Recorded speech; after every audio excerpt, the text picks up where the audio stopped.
Today about how cloud storage services fit into digital video archive management and how Flashnet, the archive management product from SGL Software Generation Limited, can help you with this. So first of all, you probably have not heard about SGL before, so I would like to give you a short introduction about the company and what we are doing. SGL is a UK-based company. It's privately owned. It's still run by the three funders. And it started back in the 80s with a standard IT backup software. So it was deployed at several large customers back at that time.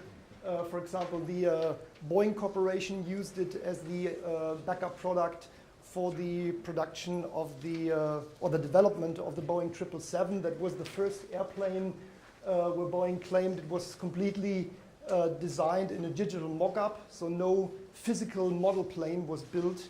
And so there was a lot of computer-aided engineering files and all this stuff to be backupped. The product was at that time also OEM'd by HP and sold as a backup software. But then in the 90s, SGL started to focus on some markets with special requirements. And one of those markets was prepress. Prepress in the 90s, you can say, had the same challenges like video and broadcast has today. Because back at the time in the 90s, storage volume, storage capacities like 40, 60 megabytes did mean the same challenge for the computer systems and the software like today, gigabyte or terabyte amounts of data mean to today's systems. So at that time in prepress, users were working in a pretty similar way to the video world today to broadcast. So they were using proxy images for the page layout, and later when it came to the final printing image, the high-res images were used. So very similar to this proxy viewing of video today, and the high-res in the final conform. In 2000, SGL moved into the video and broadcast space and applied its knowledge about what we had learned from the prepress also in video broadcast. And in the meantime, we have around 4,000, a little bit more than 4,500 instances of Flashnet running worldwide, and the product is installed at all major broadcast customers in the world. To fit into the media broadcast space, we had to integrate the product with a lot of different products from the major broadcast vendors. And what you see is a list, I would say, from mostly all the major vendors. And the product is really integrated with all kinds of different systems. So for example, media management systems, like we saw in the presentation from Michael, Media Central, for example, or the interplay system from Avid are integrated and can use the archive pretty seamlessly via talking to the SGL Flashnet product. Other applications like, for example, playout systems can ask us to move material from a video server into the archive or back from the archive onto the video server if it appears on a playlist and is not available on the video server. So all these products are integrated via an API with our archive management software. And on the other side, we control the storage systems that make up the archive. So a lot of those vendors on this list are typically tape library vendors. So we can work pretty much with any tape library vendor on the planet. And to give you an idea what we mean with archive management and where this fits into the broadcast or media facility. In the past, archive was very much regarded as at the end of the chain, of the production chain. Because of the challenges that Michael mentioned in his presentation to make the whole media workflow, the production workflow more efficient, the archive has moved more into the center of the production, we would say. Because obviously, the most efficient way to get new content is to use existing content. So if you don't have to shoot or to produce content again, if you use something that you already have, is much cheaper than any new production. So that is why the archive has become a very central place in a lot of media facilities. And all these systems that you see here placed around the archive management system can talk to our system and ask Flashnet to either archive content, maybe from a video server or from a production storage, or to restore some content from the archive directly onto the systems that consume it. So if we take a look at our customers, we can identify some trends in the archive. One trend is that, first of all, material ages. So it means the older material gets that has been sent to the archive, the less frequent it will be restored. And this is, for example, in news, we see this a lot, that material is interesting probably for the first 1-2 months still, and then after that it will almost never be restored. And from the material that goes into the deep archive, and we will talk a little bit later about what we mean with deep archive, about 90% of the content in the deep archive is never restored. And from these 10% that are restored from the deep archive, about 90% is only restored once. So the conclusion to make out of this, to make the most efficient use of your archive, is that data should be stored on the most appropriate type of storage for the given retention and restoration requirements. So it doesn't make sense, obviously, to store the whole archive content on a very expensive, very powerful storage system. And therefore, we have, in most customers, a tiered approach to the archive storage. And the first tier that you typically see is the online production storage or video server storage. So these are systems, typically disk-based systems, which have a very high bandwidth, provide very low latency, so you can directly edit on those systems. A video server can directly play content off from those systems. These are the systems that are typically under the control of applications that use our software. So typically production storage for an editing system, or video server storage. So the playout automation will ask us to take content from such a system and move it into the archive. Or in an editing system, you can trigger an archiving of material from one of those systems. So the tier 1 is not really part of the archive. It's a storage that is very powerful online for the applications that use the archive. In tier 2, we have disk-based systems that are part of the archive, but they can be an IT class disk system. So they don't have to provide that high bandwidth and not the low latency that is required for online video editing, for example. The tier 2 is disk-based typically because you would like to get the advantage of a random access to the media.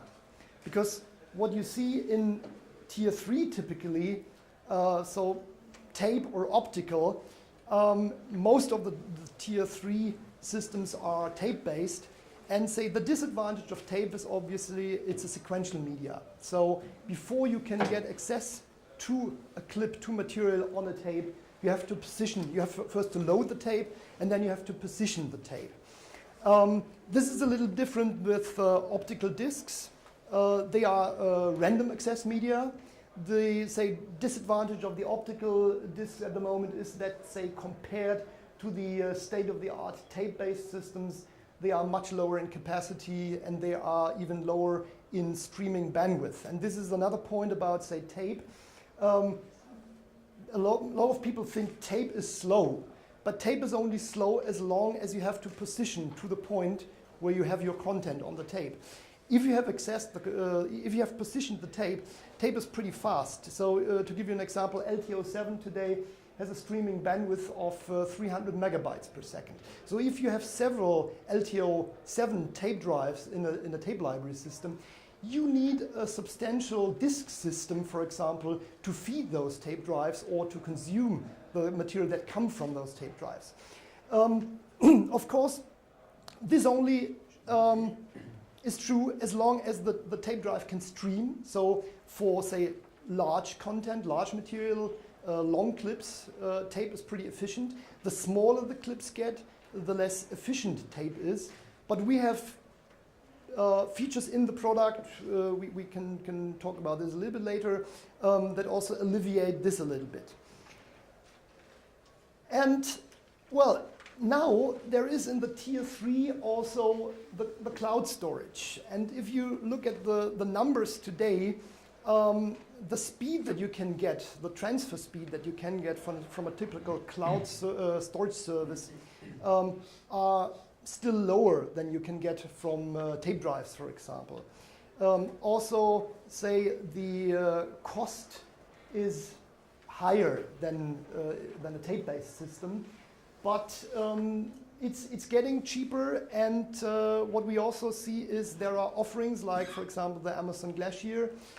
This is an offering from Amazon, for example, where you pay a lower fee for storing your material in the cloud storage service, and you pay a high fee for restoring it. So this is a cloud storage service very much suited for requirements where you want to store archive material with a very low probability that you ever have to access it again. And where that fits in, you will also see a little bit later.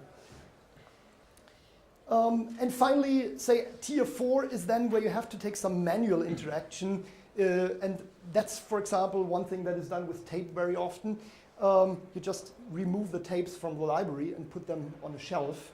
And then you have, say, apart from the storage, the floor space, you have no, or maybe also air conditioning in this room, you have no other cost for storing the material in tier 4. But you also need a manual interaction to bring this material back online, of course. So in summary, we have this pyramid of storage tiers with the largest one at the bottom. And the higher you go in the pyramid, the more expensive the storage gets, but also the more powerful and quicker you can access the material.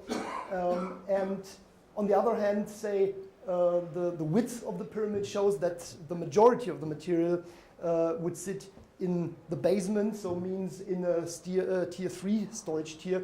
And this is what we would call the deep archive. So everything that is in tier 3 or below is for us deep archive. Everything that goes on tier 2 is in the archive, but not in the deep archive.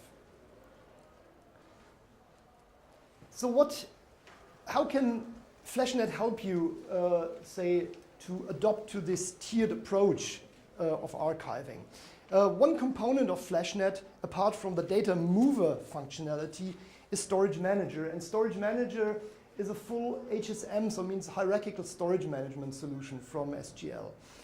Storage Manager can automatically stage material from one storage tier into another. It can move material, it can duplicate material, and so the module that implements this is called Lifecycle, and the whole staging and hierarchical storage management is done via a rules engine approach. So the customer defines rules for the material that specify when material should be moved from one storage tier into another, into which storage tier it should go, how long it should sit somewhere.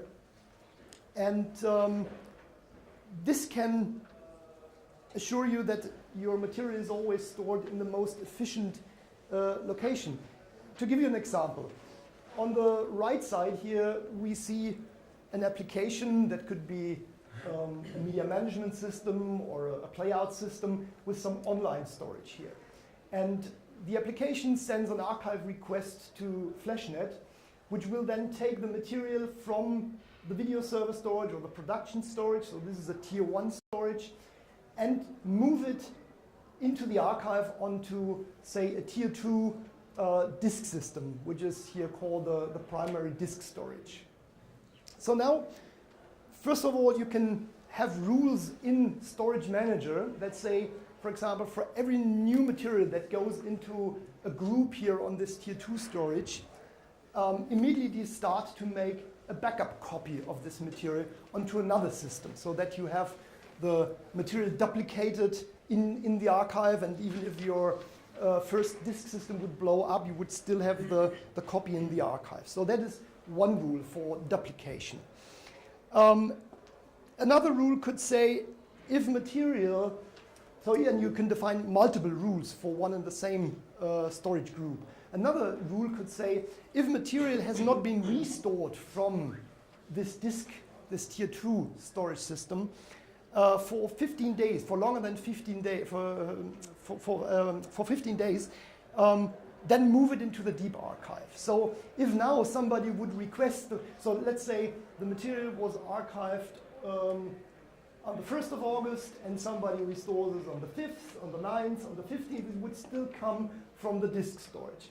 But then if nobody accesses or restores the material anymore, on the 25th of August, so 15 days later, this rule would automatically hit for this material and would trigger to copy the material onto tape. And in this scenario, there's even another copy rule that would duplicate the material onto a second tape library. So with this rules-based approach, you can very fine granular manage your material, because you can organize the material in groups in the archive, so you can have different rules for different kinds of material, like news material can be handled completely different from sports material, from commercials. And if we look at this picture, it shows you where we think the cloud currently fits into this picture. Because as we saw, the cost of cloud storage is, especially for large files like video files, still pretty expensive. And so we regard at the moment, and we see it also with most of our customers, that they are starting to use cloud storage services mainly for disaster recovery scenarios. Because if you think about it, if you want to implement a disaster recovery site, you will have to pretty much duplicate the whole archive infrastructure in a second facility. Apart from that, you have to think about how to make use of this archive, because it's not just enough to duplicate your content in a different place. If your main facility blows up, it doesn't help you that you have the archive still available somewhere. You still need to have some applications that can use it. You need to have an editing system or a media management system or a playout facility also in this disaster recovery site. So there's a lot of, say, infrastructure that you need to duplicate on the DR side. And at least with the archive, a cloud storage service can help you in a way that, say, instead of, in this picture, we have here the online storage, we have here the archive storage on-premise, and say a DR side would be now, for example, here off-premise somewhere else. Instead of duplicating all your archive infrastructure, you could use a cloud storage service. And what makes the cloud storage services attractive for disaster recovery is because you will only need to access the content if a real disaster happens in your main facility. So the probability for making use of the archived material in the cloud is hopefully pretty low, which means you can make use of those cloud storage services that offer you a cheap model for storing content, but have higher fees for restoring the content.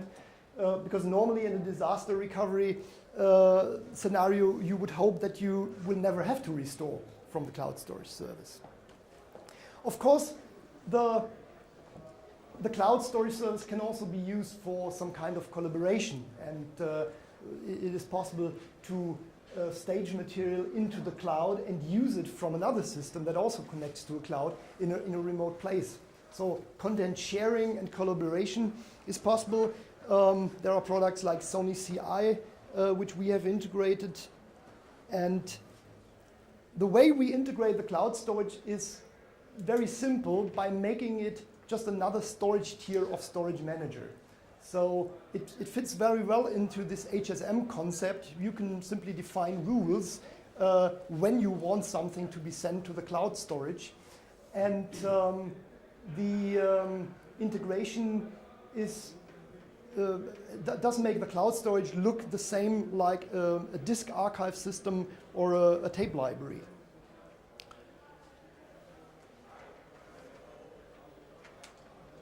We have integrated with a few products that try to enable the cloud storage services, like for example the IBM Aspera, which is a product that gives you a fast and reliable delivery of content from your facility to the cloud. So they have a service called FASP, and Flashnet Storage Manager, or Flashnet, has a connector to the Aspera FASP service. From our side, it's a one-off cost for this connector. You have an ongoing cost for the Aspera service in that case, and you also have, of course, the cloud storage fees to pay. Another possibility would be to use a solution like the one from Expedit. So they have two models. For a private cloud, they use pretty much a client-server model. So what we have is an integration with their with the Expedit client that sits on a Flashnet node, and this talks to an Expedit server, and the Expedit server delivers to a remote Flashnet system. So that would be the workflow for a private cloud. They also have a gateway into cloud storage services like Amazon S3. And this, depending on which model you choose, either private cloud or public cloud, you also have different costs. So with a private cloud, it's again a one-off cost pretty much for the Expedit system. With the public cloud, you have an ongoing monthly fee to pay for this. Well, so that was the picture how we regard at the moment the cloud storage services and how we integrate them in our archive management product. Just to mention a few other points that are important about Flashnet. One is it's a very scalable product, and it's really made for enterprise customers, because enterprise customers typically can't afford to have a system going offline for some time. So that is the reason why we have chosen a clustered architecture, which means as soon as you have a two-node Flashnet cluster, there is no single point of failure. Your service will always be, the archive management will always be available, even if one server goes off, dies, whatever. The other server will take over all the operation.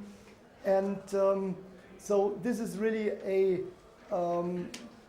functionality that works within seconds, not minutes. There's no manual interaction required, and the failover is absolutely seamless for all the applications that use the archive.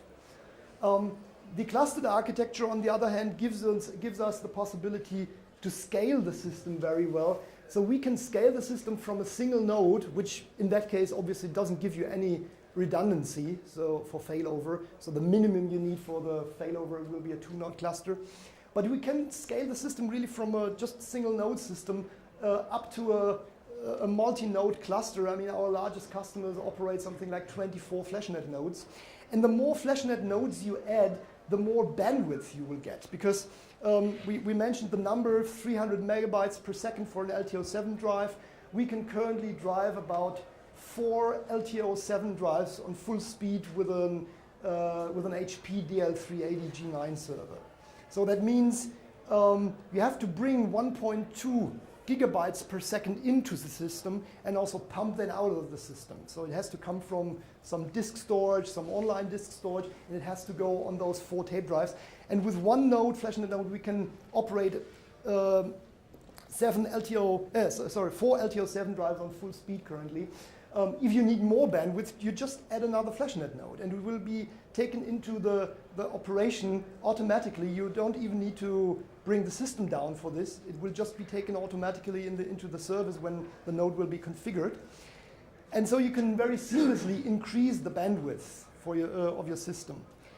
Other points are the system is based on standard IT components, so it means standard Intel servers, Microsoft Windows operating server, Windows operating system, Microsoft SQL Server database. We support the LTFS tape standard, which means you can take a tape out of the library and you can put it into any standalone LTO drive to a PC, connected to a PC that has the LTFS driver installed, and you can access the material like on a USB disk. So it's not a proprietary format that we use for storing the material on tape. You can access it from any standalone system if you want. Of course, you have the problem then to identify what is on this tape. You need to have an idea what maybe those cryptical numbers, for example, an Avid system typically stores material with mob IDs, and these are, say, numbers that wouldn't tell you anything if you don't have a reference somewhere, what material you need from which tape. One of the features we provide, obviously, for the media broadcast space is partial file restore of all broadcast video formats. So if an application asks us to restore content, it can tell us, I need it from that time code to that time code, and then we will just position the tape to this time code, restore the material until the mark out. We will recreate a video header for the file so that it becomes a proper video file again, and then restore it to the requested location. And say for large clips, like for example a soccer game, 2 hours, it is much more efficient to restore from tapes only a few 20-second clips instead of restoring one whole master clip of 2 hours. And what we do is a real partial file restore. I mean, there are other vendors who claim they have partial file restore, but what they pretty much do is they restore the whole material from tape to an intermediate disk cache and then do the operation on the disk. So our partial file restore is really coming directly from tape. And finally, we have a web-based interface for the product that makes it very easy to access it from any PC via a web browser, which gives you a lot of reporting information. We have a lot of information in our database about the usage of the archive, about the bandwidth, about how particular groups are used.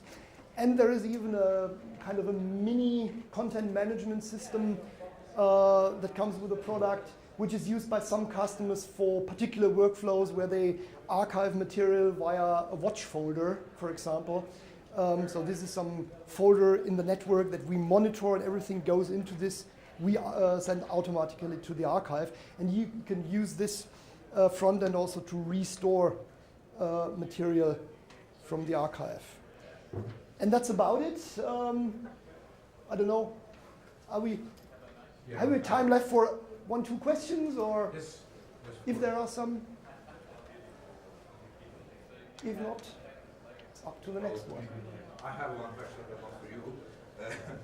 Okay, Thomas. Thank you, Thomas. That was really amazing.